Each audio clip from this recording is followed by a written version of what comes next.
నేను మోషేకి తోడై ఉండినట్లు నీకును తోడై ఉందును, నిన్ను విడువను, నిన్ను ఎడబాయను. Praise lord. ఈరోజు దేవుని వాగ్దానము, తేదీ ఏప్రిల్ 19, 2026. యెహోషువ గ్రంథం 1వ అధ్యాయం 5-6 వచనములు. నేను మోషేకి తోడై ఉండినట్లు నీకును తోడై ఉందును, నిన్ను విడువను, నిన్ను ఎడబాయను. ఆమేన్. ఈ మాట యెహోషువతో ఎన్నోసార్లు చెప్పబడింది. నిన్నెన్నడూ విడువను, ఏమాత్రం ఎడబాయను అని ప్రభువు చెప్పెను అని కొత్త నిబంధనలో ఎత్తి రాయబడిన వాక్యానికి మూలం ఇదే. నా ప్రియ సహోదరి సహోదరులారా, మనం యుద్ధ రంగంలో ఉన్నాం. అయితే సైన్యములకు అధిపతి అయిన యెహోవా మనతో ఉన్నాడు. చంచలత్వంలో ఉన్న వేలాది మంది ప్రజలను ముందుకు నడిపించే బాధ్యత ఒకవేళ మనకు అప్పగింపబడినా మనం కంగారు పడాల్సిన అవసరం లేదు.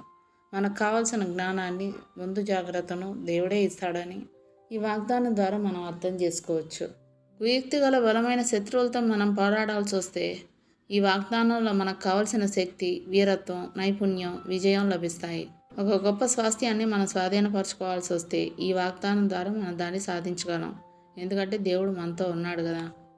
దేవుడిచ్చిన ఈ వాగ్దానాన్ని స్వతంత్రించుకొని ఆయన కృతజ్ఞతాస్తుతులు చెల్లించుకుందాం. అటు కృపా ధన్యత దేవుడు మనకు అనుగ్రహించునుగాక. ఆమేన్. దేవుడు తన పరిశుద్ధ వాక్యం మనం వినికిడి అందు దీవించునుగాక. ఆమేన్.